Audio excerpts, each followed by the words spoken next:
প্রতিটা মানুষের চেহারার দিকে মালাকুল মউত প্রতিদিন 3 বার 5 বার 7 বার তাকায়। যার চেহারার দিকে তাকায় দেখে হায়াত নাই, জানটা কবজ করে মালাকুল মউত রূহটা দিয়ে ফেরেশতাদের কাছে রূহ পাঠায়া দেয়। মালাকুল মউত ঘর থেকে যায় না, দাঁড়ায় থাকে ঘরের চৌকাঠে। ঘরের চৌকাঠে দাঁড়ায় দেখে ঘরওয়ালারা কাঁদে, বিবি স্বামীর জন্য কাঁদে, মা সন্তানের জন্য কাঁদে, সন্তান বাপের জন্য কাঁদে। মালাকুল মউত ডাইকা কয়, কিরে ঘরওয়ালারা কাঁদিস কেন? আমি আজকে তো আসছি, কালকে আবার আসবো, পরশু আবার আসবো। যতদিন একটা জিন্দা থাকবে ঘরে আমি মালাকুল মউত আইতেই থাকবো, আসতেই থাকবো। তবে ওর জন্য কেন কাঁদো? এই মরার লাশ আজকে যেটা ভাবতেছে ওইটা যদি তোমরা ভাবতা, ওর জন্য না কেঁদে নিজেরা নিজেদের জন্য কাঁদতে। ও তো ভাবতেছে জিন্দেগি কি করলাম, আমাদের মধ্যে তো এই চিন্তাটা আসে না। ভাইরা, মানুষ মানুষকে জীবনে 3 বার দেখতে আসে। একবার জন্মের সময়, আর একটা বার বিয়ের সময়, আর একটা দেখা বাকি। নতুন বউটার ঘোমটাটা সরা যেমন সবাই দেখে, তোমার আমার লাশ বানাইয়া কাফনের কাপড়ে পেঁচাইয়া সবাই যখন আমারে উঠানে রাইখা দিবে, তোমার আমার কাফনের ঘোমটাটা সরা সবাই আখেরিবার দেখানে ওই জনম দুঃখিনী মা নিজের মুখে খাবার উঠাইছে, খাই নাই, ওই খাবারটা নিয়ে তোমার মুখে দিয়েছে। তোমার বাবার গায়ে 104 ডিগ্রি জ্বর, ফার্মেসিতে গেছে ঔষধ কেনার জন্য, পকেটে হাত দিয়া দেখে মাত্র 10 টাকা। 104 ডিগ্রি জ্বর, ডাক্তার তো ঔষধ দিল, ফার্মেসি ডাক্তার, পকেটে হাত দেখে টাকা নাই। তোমার এই বৃদ্ধ বাবা ডাক্তার রে কয়, ও ডাক্তার আমার ঔষধ লাগবে না, ঔষধটা রাইখা দেন, আপনার গায়ে এত জ্বর, ওষুধ না খেলে কি চলবে? কয়, ডাক্তার রে পকেটে হাত দিয়া দেখি 10টা টাকা আছে, আর বেশি টাকা নাই। আমি 10 টাকা দিয়া ঔষধ কিনে খাইলে আমার জ্বর কমবে, না খাইলে হয়তো জ্বর কমবে না। আমি আমার গায়ের জ্বরের শাস্তিটা সহ্য করতে পারবো। সকালবেলা আমার বাচ্চাটা যদি কয়, আব্বু আমার জন্য মজা আনছো নাকি, ওই ডাকের কি জবাব দেব? এখনো পর্যন্ত ফেসবুকে মাঝে মধ্যে দেখা যায় বাবা সন্তানটারে নতুন পোশাক পরায়া কি সুন্দর কইরা ঈদগাহে নিয়ে যায়, আর বাবার পিঠের কাপড়গুলো ছেঁড়া। ওই বাপরে না খাওয়ায় রাখেন, ওই মাটারে না খাওয়ায় রাখেন। আমি আমার জীবনের হিস্টোরিটা সামান্য একটু বলি, এগুলো আমার মূল আলোচ্য বিষয় না, প্রসঙ্গক্রমে আসছে বলতেছে। আমি জীবনে কোনোদিন ব্যাংকে টাকা রাখি না, আমার লাইফে রাখি না। আমার মা মাঝে মধ্যে আমাকে বলে, তুই তো টাকাগুলো তোর ব্যাংকে রাখতে পারস না। আমি বলছি কি জানেন, আব্বা আম্মা, আপনারা যতদিন বেঁচে আছেন আমার কাছে পৃথিবীর সবচেয়ে নিরাপদ ব্যাংকের অ্যাকাউন্ট মনে হয় আপনাদের হাত। এর চেয়ে নিরাপদ আমার কাছে মনে হয় না। আমি আমার বাবাকে সব দিয়া দিই, বাবা কি করেন বাবা জানে, আমি খবর নেই না। মাঝে মধ্যে আব্বার কাছ থেকে টাকা নিয়ে গাড়ির তেল কিনে বাড়ি থেকে আসে, গ্রাম থেকে। ওই বাপের দোয়া মায়ের দোয়াটা আল্লাহর আরশে আজিম কাঁপায় দেয়। আর তুমি তোমার বউরে খুশি রাখতে বউর অ্যাকাউন্টে টাকা পাঠাও, সন্তানের জন্য তুমি মাসের পর মাস প্রতি মাসে 10,000 টাকার ফল কিনে খাওয়াইতে পারো, অথচ তোমার ওই বুড়ি মাটা বড় রোগে ভুগতেছে, তোমারে কয় না যে আমার সন্তানের কষ্টের টাকা খরচ হবে, আমি ঔষধ খামো, এই জন্য তোমারে কয় না। কিন্তু তুমি এত বড় কপাল পোড়া বাপ মার একটু খবর নিতে পারো না। বুঝাইতে চাচ্ছি, পৃথিবীর সবাই যদি ঘুমায় যায়, তুমি ঘরের বাইরে শীতের রাত্রে থরথর করে কাঁপতেছো, সবাই ঘুমায়, মা কিন্তু ঘুমায় না কেন? মা মনে মনে ভাবে আমার বাচ্চাটা ঘরের বাহিরে থরথর করে কাঁপতেছে, ওর বাপ যদি কখন একটু পরেই তো ঘুমায়া যাবে, যখন ওর বাপ ঘুমায়া যাবে, আমার বাচ্চাটা যখন দরজায় নক করবে, আম্মু আমি আর পারি না, একটু দরজাটা খুলেন না, মা ওই ডাকটা শোনার জন্য সারা রাত জেগে থাকে। কখন জানি আমার অপরাধী সন্তানটা আমারে ডাক দিবে। আল্লাহ পাক বলে, বান্দা লা তাখুযুহু সিনাতু ওয়ালা নাওম, আমি আল্লাহ 24টা ঘন্টা ঘুমাই না।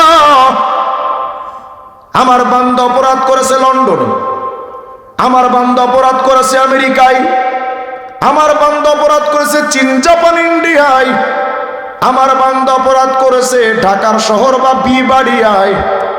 রে আমার বান্দা কখন এসে আমার বান্দা তওবার দরজায় নক করবে? অপরাধী সন্তান দরজায় নক করলে মা যেমন ওই ডাক শুনে দরজা খুইলা নিজের বুকে সন্তানকে জড়ায় নেওয়ার জন্য মা যেমন ঘুমায় না, অপরাধী বান্দারা তওবার দরওয়াজায় নক করবে, আর ওই বান্দাদেরকে আল্লাহ তার কুদরতি বুকে জড়ায় আদর করার জন্য আল্লাহ পাকও 24টা ঘন্টা ঘুমায় না।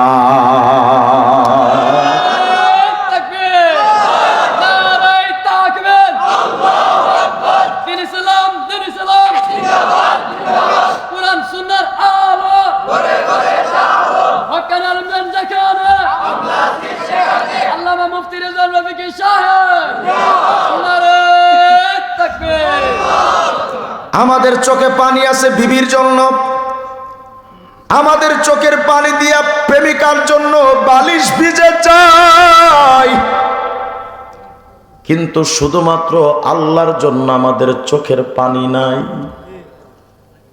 এরে মুমিন যুবক রে, ভাবতেছো হুজুর আরো অনেকদিন তো বেঁচে থাকবো, তারপরে না হয় দাড়িটা রাখবো না। মুরব্বি বাজান ভাবতেছেন আর কিছুদিন যাক, তারপরে হুজুর নামাজটা ধরবো না। এই দাড়িটার দিকে বাজান তাকায় দেখো, তোমার দাড়িটা সাদা, এই সাদা দাড়ি তো রঙিন কালার না, এটা তো কাফনের কাপড়ের কালার। হাফেজ সিরাজি নিজেকে ডেকে বলছেন, বসুন হাফেজ বতু গোয়াম কে গুলতাজা নমি মানাত, আগার মানদ সবে দিগর নমি মানদ, গুলজ গুলশা জুদা কশতা তরু তাজা নমি মানাত, আগার মানদ সবে দিগর নমি মানদ, হেজাবে নওয়ারুসা দরবারে সৌহার নমি মানাত, আগার মানদ সবে দিগর নমি মানদ, हमेशा इज्जते मेहमा बरक खाना नमी मानत, अगर मानद शबे दिगर नमी मानत। हाफेज सिराजी बोलेन, मिया हाफेज একটা ফুল যদি গাছ থেকে ছোটাও একদিন তাজা থাকে, দ্বিতীয় দিন তো তাজা থাকে না। নববধূরে ঘরে আনছো, বাসর রাত্রে বধূর ঘোমটাটা বুক পর্যন্ত টানা, দ্বিতীয় দিন তো বধূর এই লজ্জাটা আর থাকে না। কোন বাড়িতে যদি মেহমান হও, প্রথম দিন তো মোরগ পোলাও রেজালা বিরিয়ানি কত কিছুর কাচ্চি টাচ্চির ব্যবস্থা হবে, দ্বিতীয় দিন তো এত আয়োজন থাকে না। হাফেজ সিরাজি নিজেকে বলে, হাফেজ আজকে তোমার শরীরটা দেখো যুবকদের মতো টানটানা। এই মুরব্বী, নিজের বডিটার দিকে তাকা দেখো। একদিন তো আমাদের মতো তোমার চামড়া টান টান ছিল, আজকের হাতের চামড়াগুলো বাজান আপনার কুচকে গেছে, চোখের দৃষ্টিটা কমে গেছে, মাথার চুলগুলো পড়ে গেছে। গত কয়েকদিন আগে দেখলাম আমার এখানে কয়েকটা চুল পাকতেছে। আমি ওটা আয়নাতে দেখে আমার চোখ থেকে পানি চলে আসছে, এই বুঝি আমার মৃত্যুর সিগন্যাল চলে আসছে।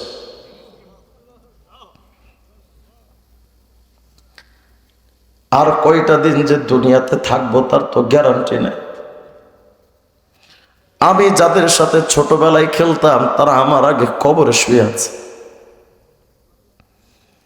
এখানেই তো অনেক বাবা বসে আছেন, নিজের সন্তানকে নিজের হাতে কবরে রাখছে, নাই? যদি না থাকে তো বাস আমার দিকে তাকান। আমি এমন এক হতভাগা বাবা, আমি আমার নিজের বাচ্চার লাশ আমার নিজের হাতে তুলেছি।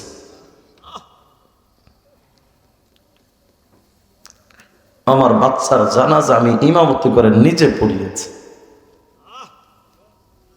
এই তো জিন্দেগি। বাচ্চা চলে গেছে, এবার বাবার পালা। আল্লামা জালালউদ্দিন সুয়ুতী রাহমাতুল্লাহ আলাইহি লেখেন, এই মিয়া,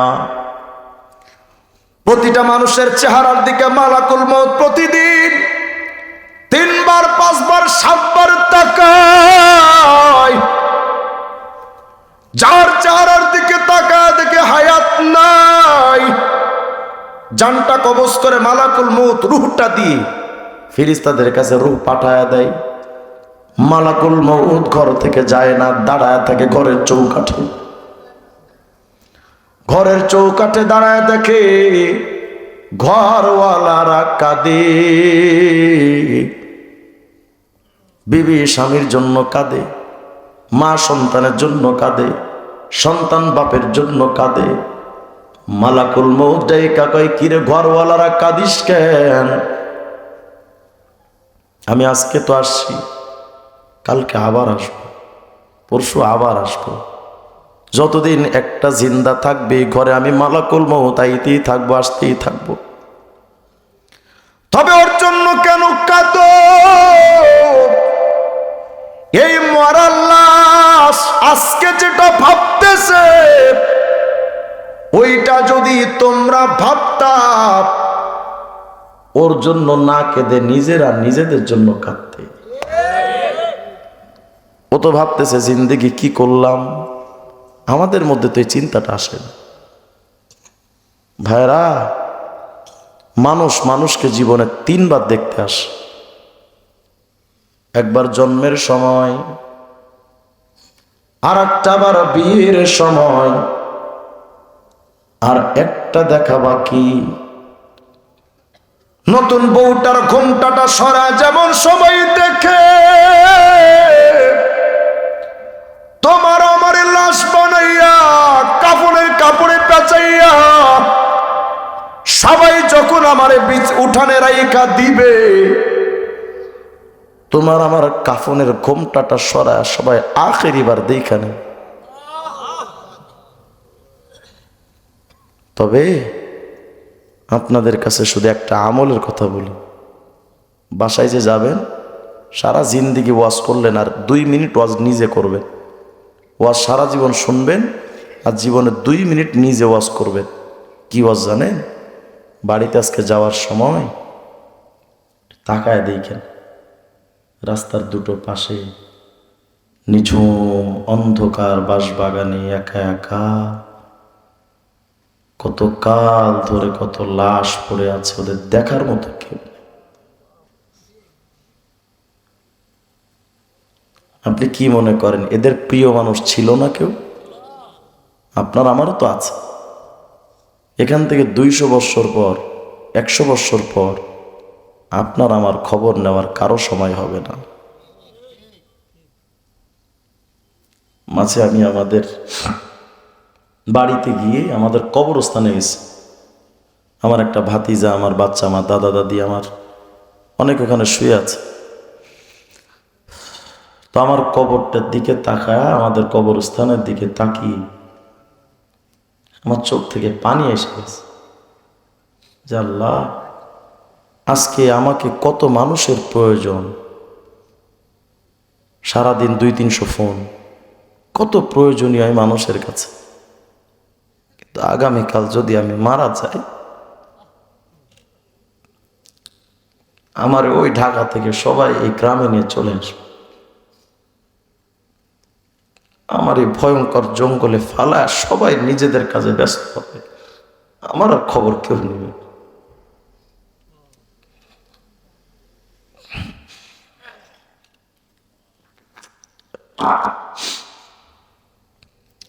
এই তো হায়াত। কত মাহফিল শেষ করে গেলাম, পরের দিন সকালে খবর শুনি অমুকে নাই।